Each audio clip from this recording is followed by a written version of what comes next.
Olá! Hoje a gente vai mergulhar num tema super interessante: as forças, muitas vezes invisíveis, que moldam a ideia de gênero no Brasil.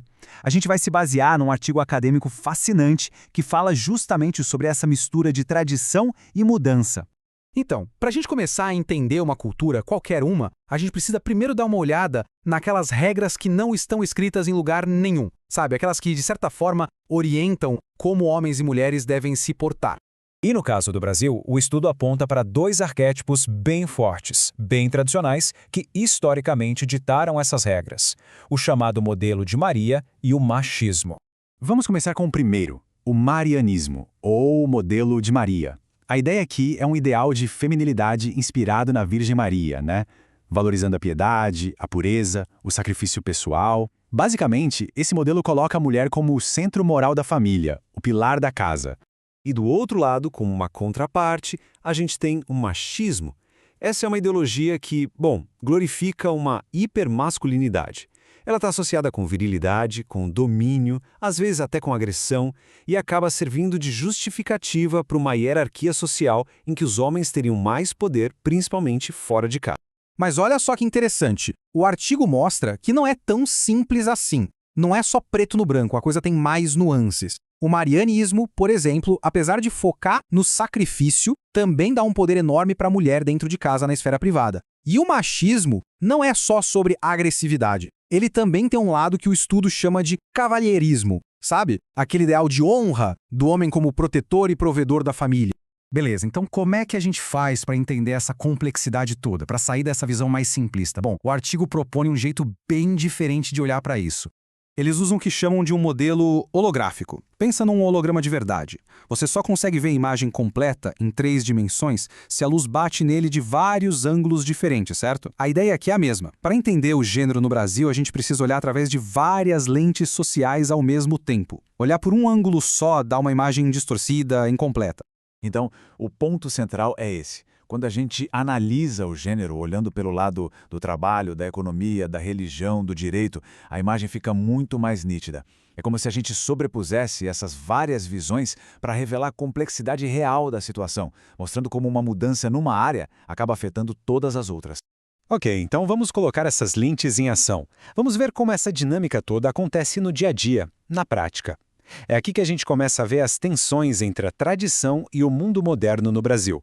Se a gente olhar pela lente mais tradicional, aquela influenciada pelo modelo de Maria, o lugar da mulher é bem definido, é em casa, cuidando das tarefas domésticas. Só que aí vem a realidade econômica e conta uma história bem diferente. Olha esse número. Já em 1980, as mulheres representavam quase 27% da força de trabalho no Brasil. É um salto gigantesco que bate de frente com aquele modelo tradicional. E esse gráfico aqui mostra o tamanho dessa mudança de um jeito impressionante. O número de mulheres em profissões de alto prestígio, pensa em engenharia, direito, medicina, cresceu, gente, 400% em uma única década, de 1970 a 1980. É uma transformação social e econômica enorme. E claro, essas mudanças na economia não aconteceram do nada, num vácuo. Como o próprio estudo que a gente está analisando aponta, essa nova realidade no mercado de trabalho acabou impulsionando um ativismo que levou a mudanças gigantescas nas leis e na política. Quando a gente põe a lente do direito, essa evolução fica claríssima. Olha a linha do tempo. Começa lá em 1962 com o Estatuto da Mulher Casada, que deu direitos econômicos básicos, como trabalhar sem precisar de permissão do marido. Aí, em 75, tem o marco do movimento feminista moderno. Em 85, uma inovação incrível, as delegacias da mulher. E tudo isso culmina na Constituição de 88, que basicamente redesenhou o status legal da mulher no país. E vale a pena parar um pouco nesse ponto das delegacias de defesa da mulher.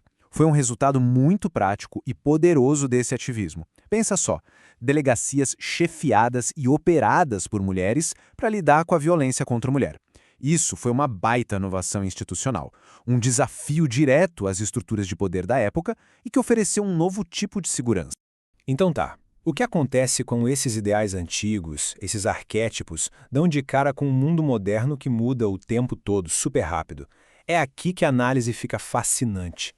A conclusão do artigo é que os papéis de gênero no Brasil estão sempre se movendo, sempre em fluxo. É como se fosse um cabo de guerra cultural o tempo todo.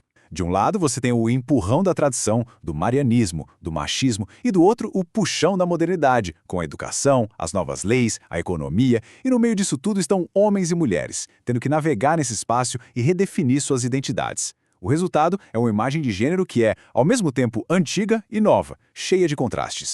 E isso tudo deixa a gente com uma última reflexão, né?